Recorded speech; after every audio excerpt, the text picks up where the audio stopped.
Grupo ng mga dating overseas Filipino workers o OFW na taga Davao Region nagpapasalamat sa natanggap na 1 million pesos na livelihood grant mula sa OWA. Narito ang report ni Argil Relator ng GMA Regional TV 1 Mindanao.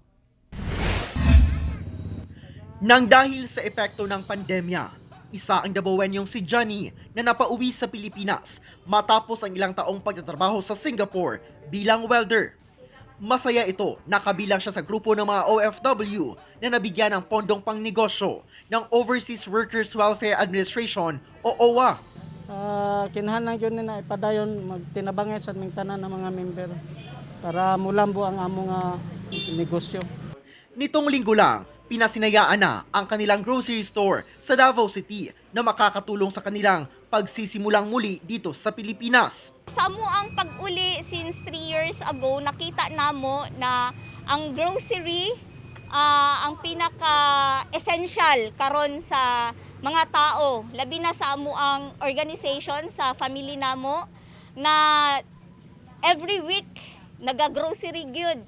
Isa sa kanilang supplier ng cacao products ang dating OFW naman sa Dubai na si Hana na 10 taong ding nagtrabaho doon bilang family driver. Sa pag-uli namo, medyo nihit yun ang product tungod sa pandemic kunya.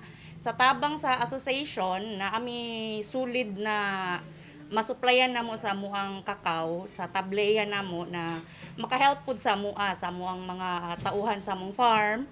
Nasa 1 million pesos na livelihood grant ang ibinigay sa kanila ng OWA sa ilalim ng programang Tulong Pangkabuhayan para sa Pag-unlad ng Samahang OFWs na ibibigay sa 3 tranches. Intended niya sa mga group enterprise, no?